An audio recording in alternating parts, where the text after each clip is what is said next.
وَوَصَّيْنَا الْإِنسَانَ بِوَالِدَيْهِ۔ اب ایک مسئلہ اور تھا عملی، جو لوگ ایمان لائے تھے نوجوان تھے، جو ان میں سے نوجوان تھے، اب ان کے لیے مسئلہ یہ ہو گیا کہ والدین کہہ رہے ہمارے حقوق ہیں تمہارے اوپر، ہم نے تمہیں پالا پوسا ہے، لہذا ہمارا حکم مانو۔ ہم کہتے ہیں کہ محمد سے تم اپنا تعلق توڑ لو، چھوڑو اس کو، دین کو، کیوں اس میں لگے ہوئے ہو؟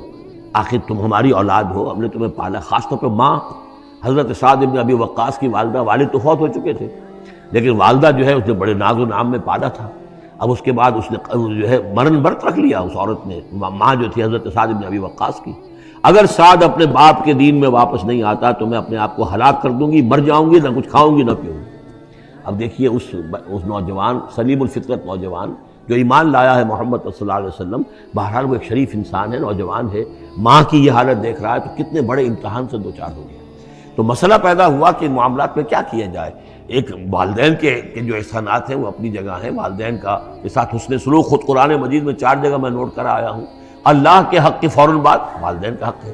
تو اب عملی سوال یہ ہے کہ جہاں یہ دونوں حق ٹکرا جائیں، والدین جو ہے شرک کا حکم دے رہے ہیں، والدین دین کے خلاف حکم دے رہے ہو، تو کیا کریں؟ فرمایا وَوَصَّيْنَا الْإِنسَانَ بِوَالِدَيْهِ، ہم نے وصیت کی ہے انسان کو اس کے والدین کے بارے میں، حسن سلوک کی وصیت ہم نے کی ہے، بار بار کی ہے۔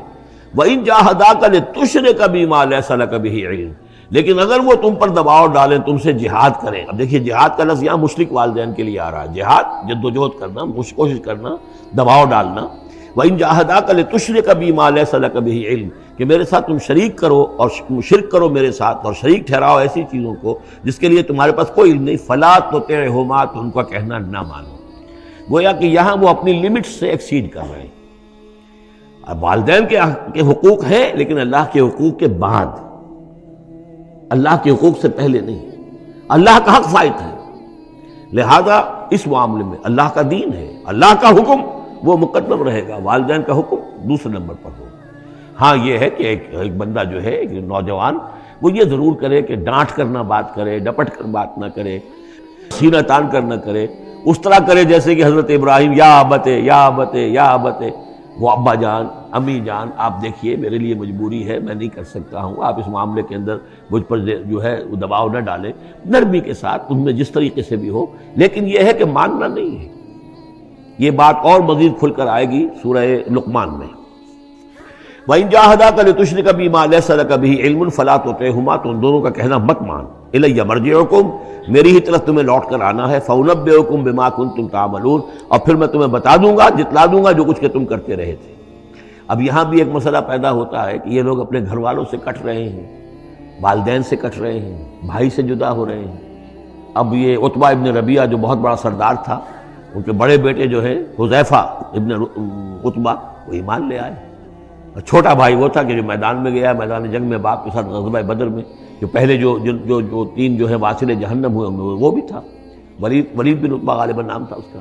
تو بھائی سے جدا ہو رہا ہے، رشتہ داروں سے اب کٹ گئے ہیں، والدین سے گھر نکال دیے گئے ہیں، تو اب ان میں جو ان کے دل زخمی ہیں، ان زخمی دلوں پہ مرہم کیا رکھا جا رہا ہے؟ وہ یہ ہے کہ تم صرف کٹے ہی نہیں ہو، جڑے بھی تو ہو۔ اب تم محمد سے جڑ گئے ہو، اب تم ابو بکر سے جڑ گئے ہو، اب تم یہ جو اہل ایمان کا طبقہ ہے، اب ایک نئی برادری وجود میں آ رہی ہے، یہ تمہارے اصل بھائی ہیں، یہ تمہارے جو دین کے اندر بھائی ہیں، جو نظریاتی بھائی ہیں، جو ہم مقصد بھائی ہیں، یہ ہے تمہارے اصل اب عزیز۔ تو اللہ تعالیٰ نے اگرچہ تمہیں کٹنے کا بھی حکم دے دیا ہے، لیکن یہ کہ اس نے تمہارے لیے ایک رفاقت فراہم کی ہے۔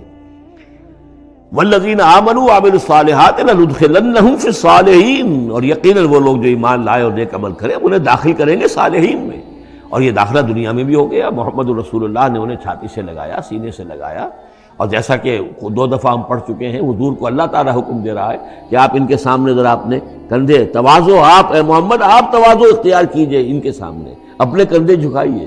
وَاخْفِضْ جَنَاحَكَ لِلْمُؤْمِنِينَ، اور وَاخْفِضْ جَنَاحَكَ لِمَنِ اتَّبَعَكَ مِنَ الْمُؤْمِنِينَ 2 دفعہ آ چکا، سورہ ہجر میں آ چکا، سورہ طہ میں آ چکا۔ تو گویا کہ یہ اللہ تعالیٰ نے اپنا احسان بتایا، اور پھر آخرت میں اولئک مع الذین انعم اللہ علیہم من النبیین والصدیقین والشہداء والصالحین، ان کی رفاقت حاصل ہوگی۔ اب ایک اور بڑا مسئلہ آ رہا ہے